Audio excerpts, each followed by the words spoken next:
Hello, and here we are with Gloria Lybecker, Healing You with Gloria, and I'm Gloria's co-host, Gail Donohue.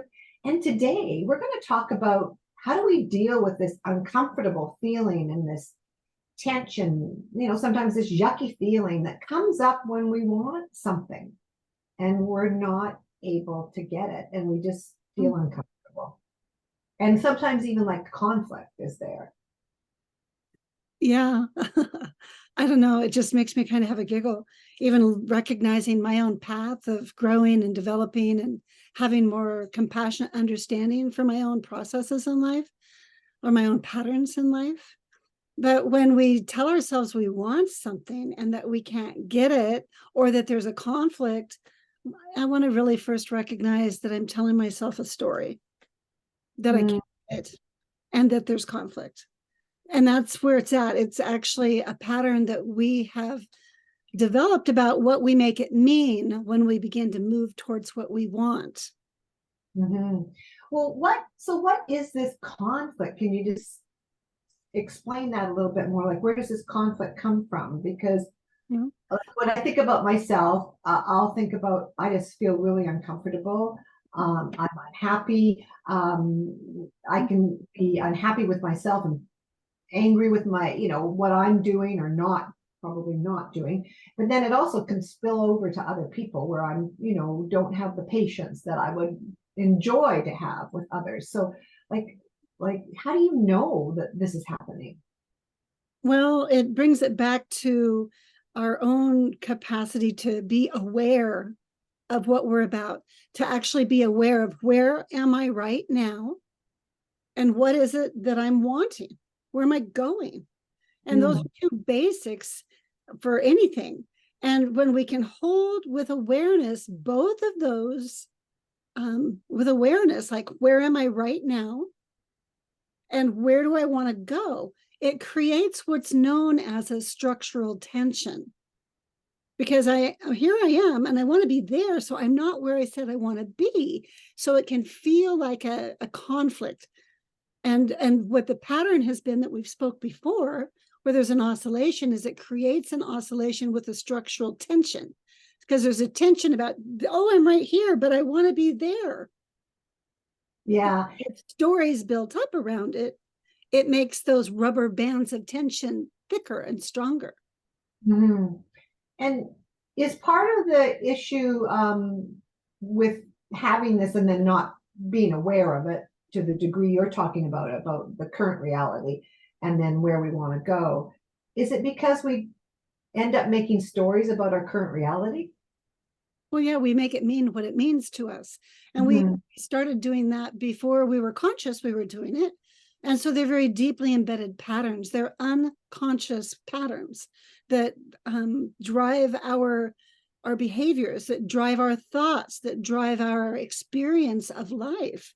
And when we can begin to notice that and notice that we're noticing that rather than being that, because it becomes our identity, it becomes who we are in the world. And we start to form ideals around that and project kinds of stuff out there. Become more, it seems like. We start to become even more solidly that in that pattern. Yeah. Well, it takes us back to the pattern of belief creates reality, which reinforces the belief that creates reality. And that's can become a very deeply embedded pattern. We don't know what's there. We just think that's the way it is. Yeah. And yet, sorry. Oh. Yeah, I think we've talked about before how if we can get to the place of being aware of it and not making it bad or wrong. Yeah. That's something we've talked about. And I'm really hearing from you with this explanation how important that is, because we need to hold both the current reality and where we want to go together simultaneously. Yeah. And a really good way of having an illustration of that would be actually parenting a small child. Because a small child that's 2 or 3 years old, they don't know what they don't know, but they've already developed their sense of self to the point where they've made certain things believe something. believe about themselves, about that. And how many little 2 or 3-year-olds do you know that actually on their own delay gratification when they want something? Not very many. No. There are the rare children that do that. And yet that's something that a conscious parent is going to nurture, to Mhm. recognize when you really want something and to bring it into, in a very simple way, what you value, what really matters to you.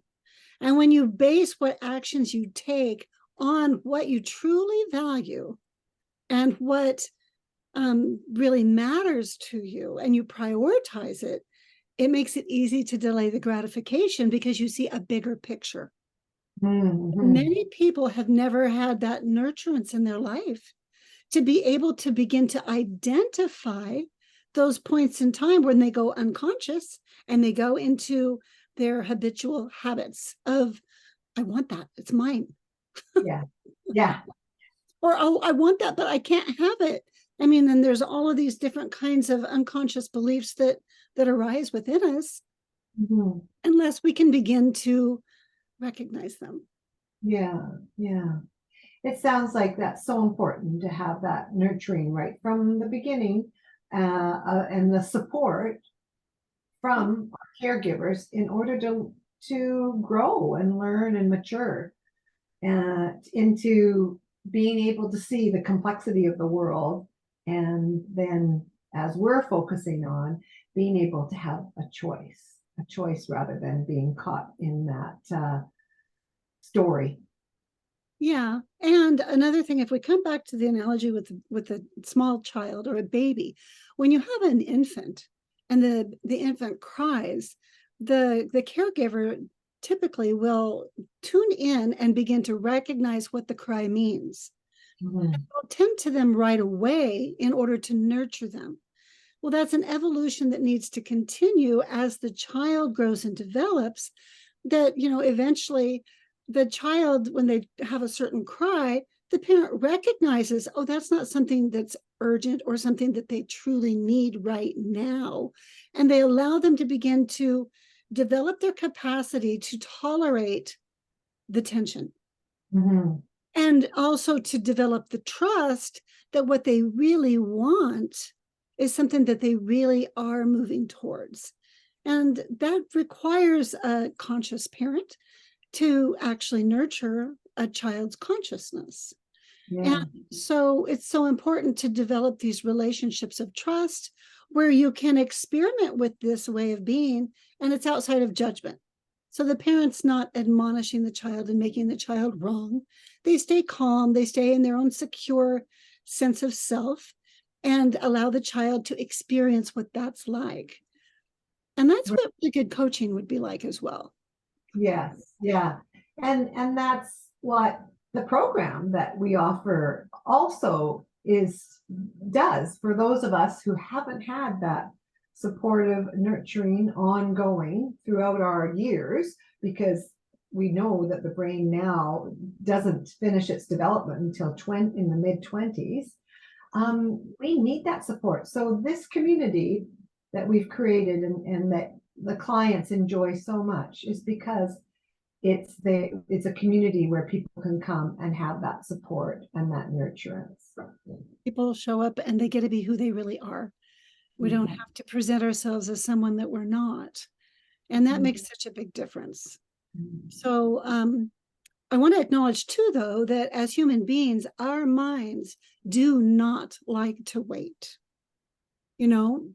And so it's important to have a practice that will support you to move from simply tolerating something that you don't want into actually appreciating the tension. To begin to recognize when that tension comes, you recognize it for what it truly is instead of making it about something else, making it about a story of, oh, I want that, but I don't have it now, or I can't have it now, or whatever that is.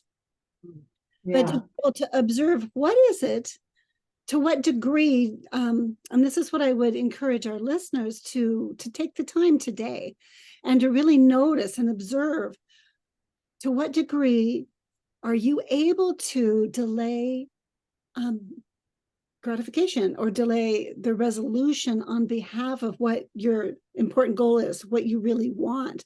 And simply kind of notice that and play with it, because that's what's really important, is to that practice, not judging it, but beginning to grow an awareness that it even exists.